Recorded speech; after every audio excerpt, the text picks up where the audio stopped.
In April 1646, at the height of the English Civil War, 3 men in disguise fled Oxford.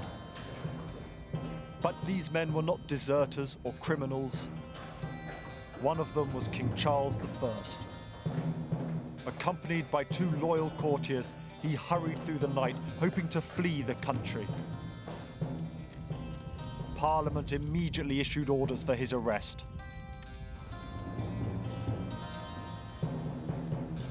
The King of England, Ireland and Scotland was now a fugitive.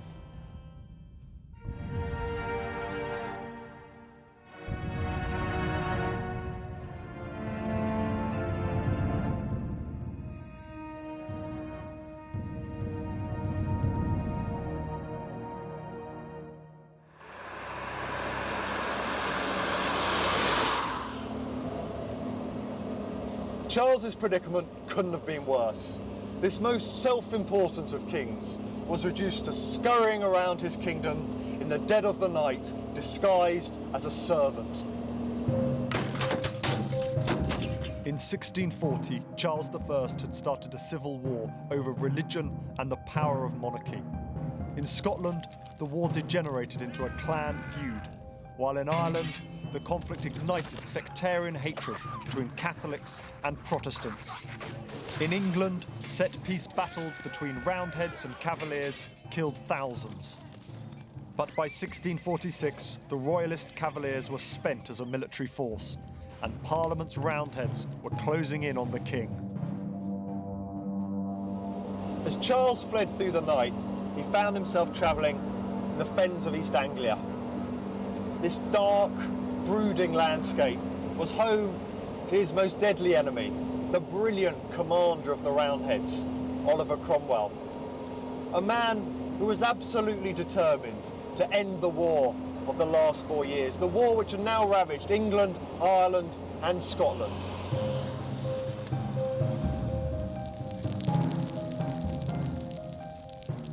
Charles had hit rock bottom. After weeks on the run, the king ended up here in Norfolk, at the Swan pub in Downham Market. As he burned private papers in his room, King Charles despaired over his next move. Charles knew he could expect little mercy from Cromwell, so instead he made an extraordinary decision. After 4 days holed up here in this small town, deep inside enemy territory, he chose to hand himself in to the very people he had gone to war with in the beginning, Parliament's allies, the Scottish Covenanters. 9 years earlier, these men had signed a covenant rejecting the king's religious reforms in Scotland. The Scottish Covenanters had fought alongside Parliament to defend their Protestant religion, but now they feared the growing religious extremism of Parliament, and the alliance between them began to crumble. Charles realised he was facing a divided opposition.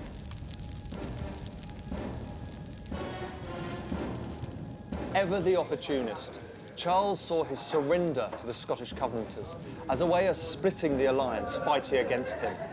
To Charles, it was just another tactic towards reclaiming what was rightfully his.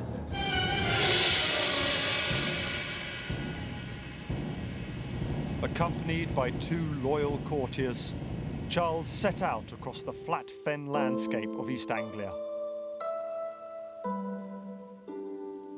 At 6 a.m. on May the 5th, 1646, the king surrendered himself to the Scottish Covenanters, who were laying siege to the Royalist town of Newark. But as ever in the wars of the 1640s, events in another kingdom could upset the best laid plans. With the king in their possession, the Covenanter-Parliament alliance seemed triumphant. But in Ireland, Charles's allies, the Confederates, achieved an astounding victory that would totally upset the Covenanter-Parliament plans.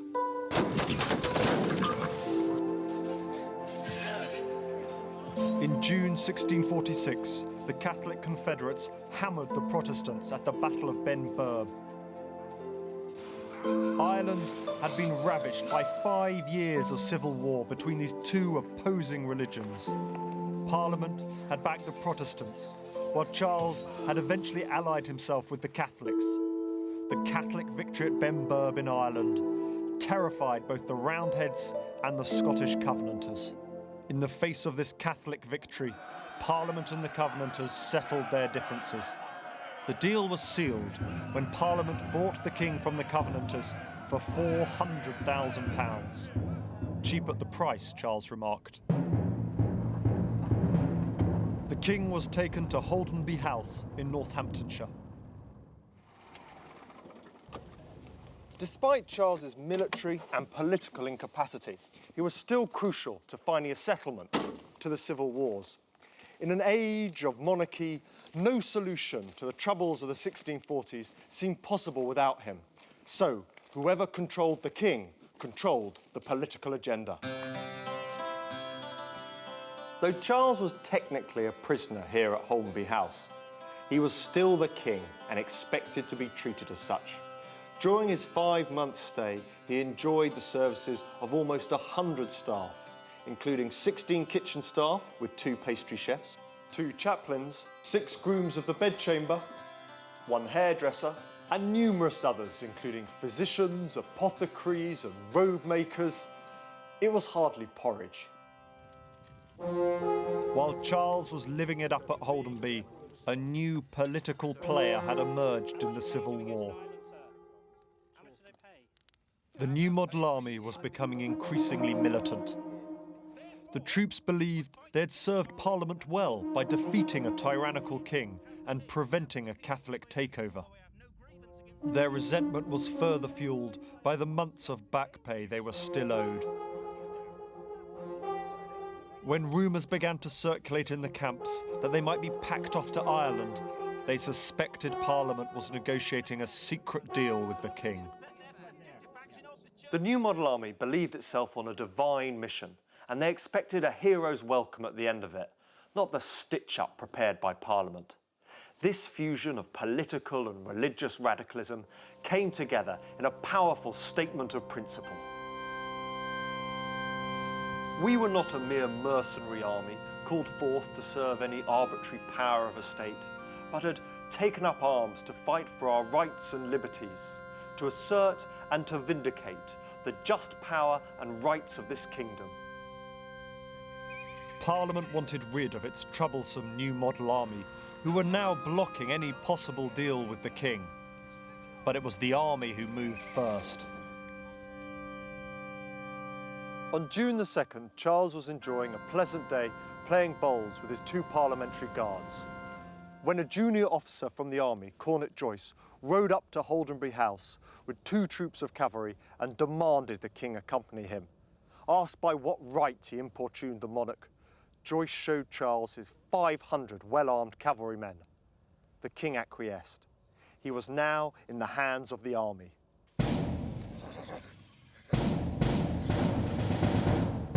Charles went along with the army and, as their prisoner, hoped to further the army's growing differences with Parliament. In the face of such splits, he refused to countenance any settlements or negotiations. Charles hoped to divide his enemies, turn them on each other, and walk away in triumph. But an increasing number of people were now toying with truly revolutionary ideas, none more so than the soldier-turned-activist John Lilburne. He argued that since all men were equal before God, so they should be equal before the law.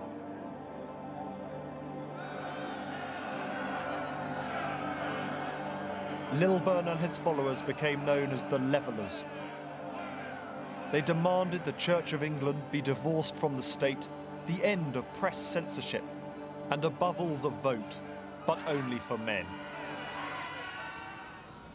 All this talk of equality, democracy and justice was music to the ears of a disgruntled and weary army. These levellers seemed to have the answer to all their problems, and Lilburne's ideas swept like wildfire through the camps, especially his notion that Parliament was in fact just as corrupt as the king.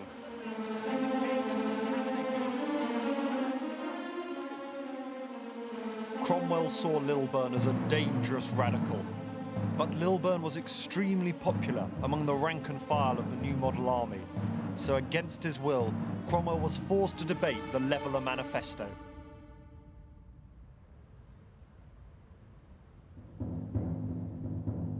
The debates took place in Putney, on the outskirts of London.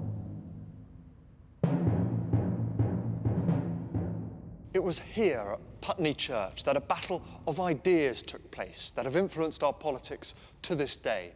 Ideas which led men to demand a say over their future, over their politics and communities and how their money was spent.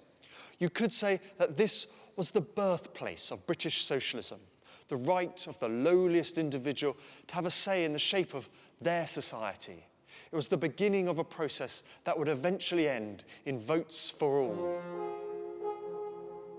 In October 1647, the General Council of the Army met to debate these issues. On one side, the Levellers argued for an extension of the vote to nearly all men. In the immortal words of Colonel Rainsborough, "I think the poorest he in England has a life to live as the greatest he." These were truly radical ideas: the right to vote, the right to bring those in power to account. But on the other side sat Cromwell and the socially conservative army grandees. As a substantial landowner, Cromwell had always believed in private property and insisted that only property holders with a fixed permanent interest, in other words, those with a substantial amount of real estate, should have the right to vote. In the end, the Leveller demands were just too radical for Cromwell and the army grandees. The debates were wound up, and when rebellion flared up again, Cromwell's reaction was swift and merciless.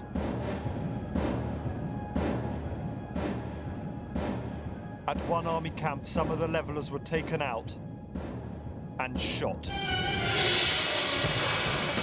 The message couldn't be clearer. This was not a debating society, it was an army. The new model army was built on discipline, and that was needed now more than ever, because Charles had escaped.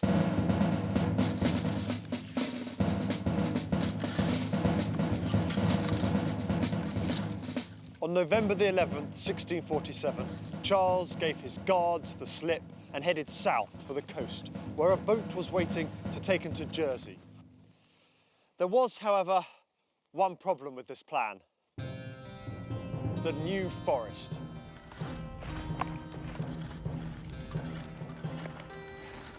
In its maze of trees and paths, Charles got hopelessly lost.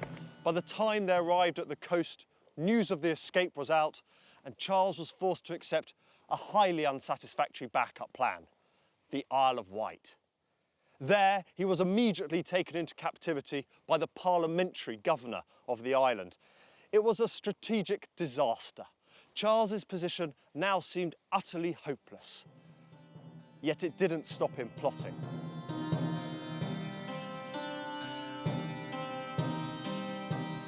Charles had few friends left in England, and his Catholic supporters in Ireland were now in retreat. But in a last desperate gamble, Charles entered into an extraordinary alliance with his old enemy, the Scottish Covenanters. The new model army was a hotbed of the most extreme Protestant ideas of the day, which the Scottish Covenanters saw as a threat to their own church. It was this fear that drove them into the arms of King Charles. Charles and the Covenanters came together for a final fling. In December 1647, they signed the engagement and set in train another wave of conflict. The three kingdoms were back on the path towards total war. But the Second Civil War would be nothing like so finely balanced as the first.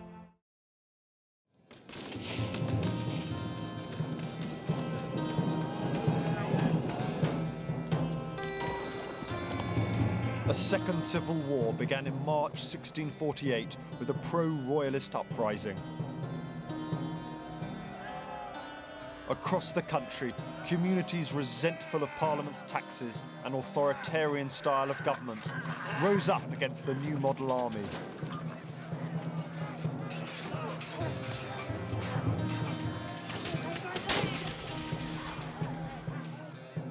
the Scottish Covenanters marched into England to fight for the king.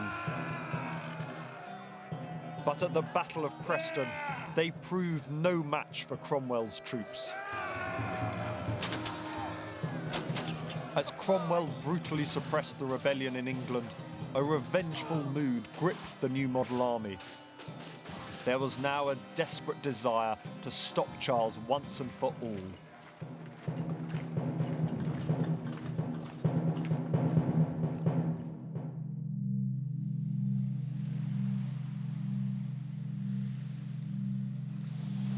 In December 1648, Charles was transferred by the Roundheads from the Isle of Wight to Hurst Castle on the south coast. Engineering the Second Civil War was the worst thing Charles could have done. It sealed his fate. For the new model army, the will of God had been shown in the First Civil War, when the Roundheads beat the Cavaliers on the field of battle. By plunging the country back into civil war, Charles was seen to be not only an irresponsible king with little regard for the well-being of his people, but also, crucially, defying the judgment of God. And for that sin, he needed to be called to account. Jutting out into the sea, Hurst Castle is a pretty grim place. Isolated and windswept, it was a far cry from the comforts of Holdenby House. There are no pastry chefs or grooms of the bedchamber here. Locked in his dank cell at Hurst Castle, Charles must have realised his time was up and started to think about preserving the principle of monarchy. Old adversaries came to him with favourable treaties, offering Charles a way out. But he refused to accept any deal which placed fundamental limitations on his power as an absolute monarch. Charles was king by divine right and would live or die as such. As he said, "I am resolved rather to shipwreck my person than either my conscience or beliefs." The game plan had now changed. Charles was determined to play the martyr.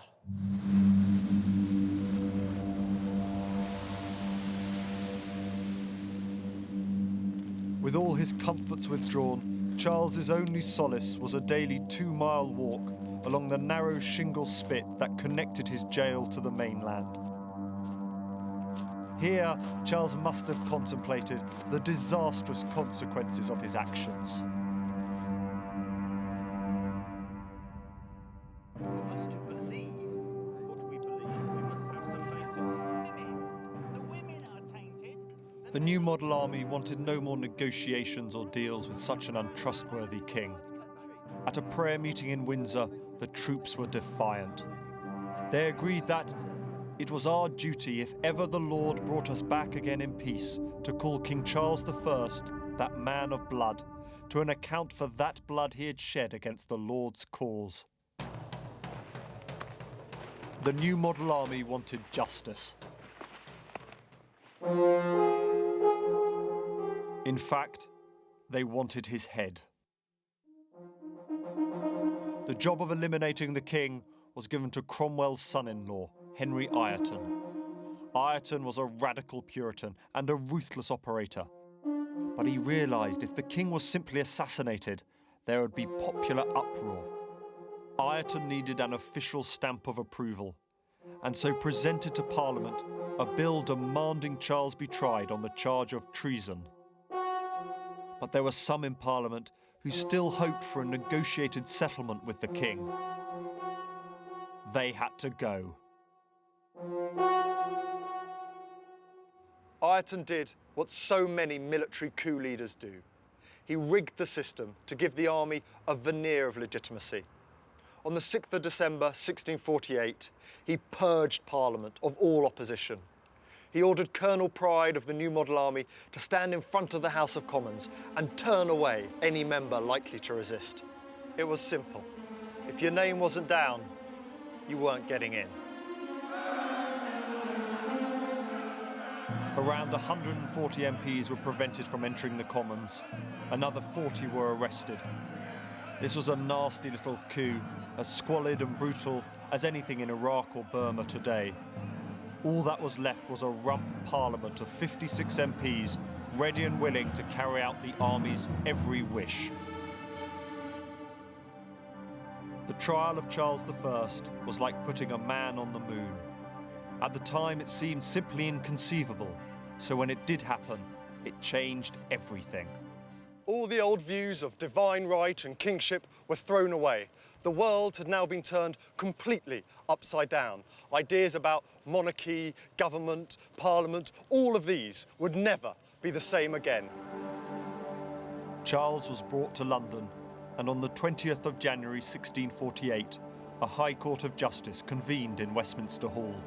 The charge was that Charles I had attempted to subvert the ancient and fundamental laws and liberties of this nation, and in their place to introduce an arbitrary and tyrannical government, and hath prosecuted it with fire and sword.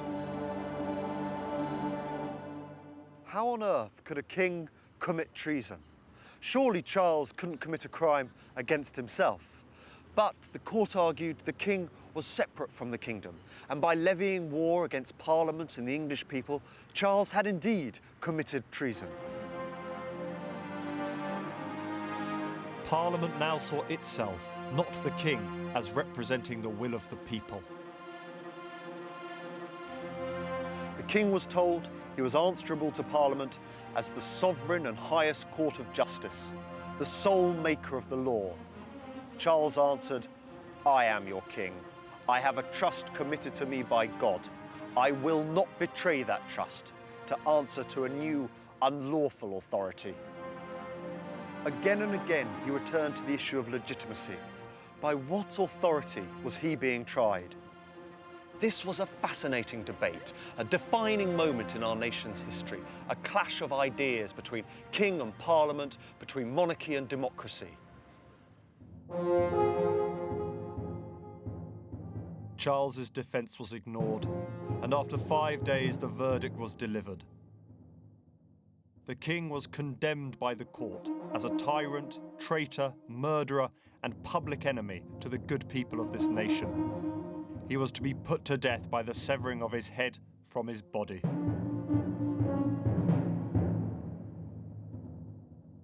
A kangaroo court of a military junta had taken upon itself the right of life and death over the nation's monarch.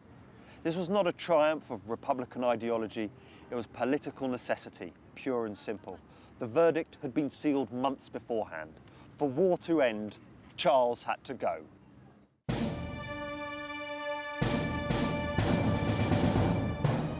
The death warrant was drawn up. Yet despite the guilty verdict, many of the judges either fled or hesitated before committing their names.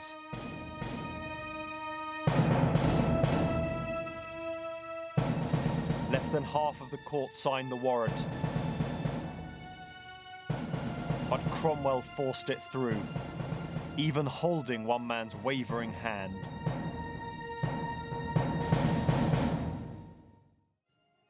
On the morning of January the 30th, 1649, King Charles I awoke here at St James's Palace. At 5 a.m, he rose, prayed, and requested 2 shirts. The weather was bitterly cold, and Charles didn't want people to think he was shivering through fear. He groomed and dressed immaculately, readying himself for his betrothal to God and the future of monarchy.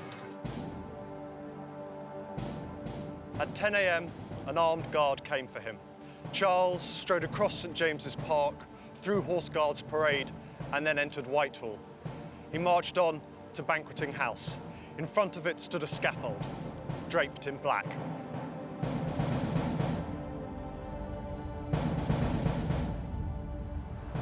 At 2 p.m, Charles walked out of this window at Banqueting House onto the scaffold. He said, "I go from a corruptible to an incorruptible crown, where no disturbance can be, no disturbance in the world." He tucked his hair under a white satin cap and lay down his head on the executioner's block. His last word was "remember." His head was struck from his body in one fell swipe. As his severed head was held aloft, a low, awful groan came up from the crowd. Through military genius and dogged energy, Cromwell achieved what Charles always wanted, and ironically, a lot of what Cromwell had originally taken up arms against. The creation of a single British state. But Cromwell's Commonwealth was not the republic the levellers and religious freedom fighters had hoped for. It was a war state of soulless oppression, and England, where even Christmas and maypoles were banned, Scotland, governed from London and drained of resources, and Ireland viciously oppressed by an occupying force. Even the Westminster Parliament was soon disbanded, replaced by Cromwell's protectorate or dictatorship. Was this really a state worth fighting for?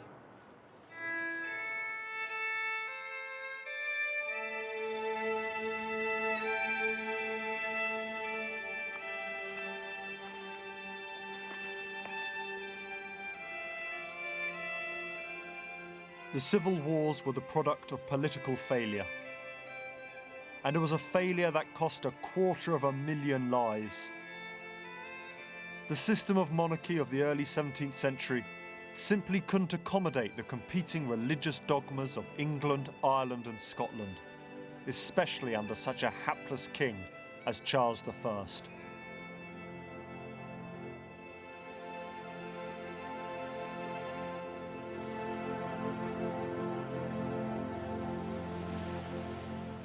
We shouldn't see the Civil War in the same light as the great revolutions which took place in France and Russia. The revolution here did not produce any long-term change in the state. In 1660, when Charles II retook the throne, almost everything was returned to its pre-Civil War status.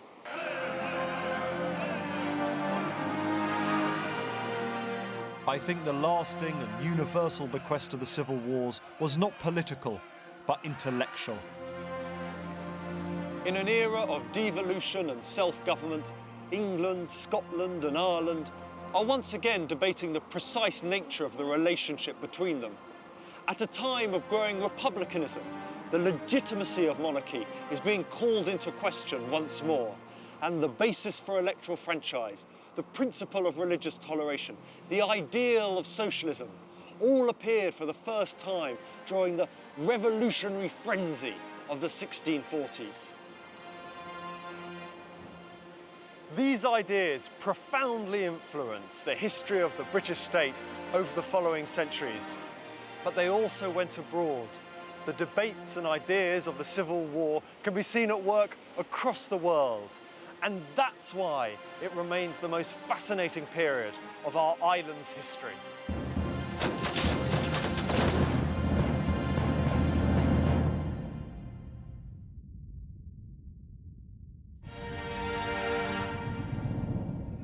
For a free study guide about the Civil War and listings of other Open University programs, you can visit our website at open2.net/Civil War or call us on 0870 900 0312.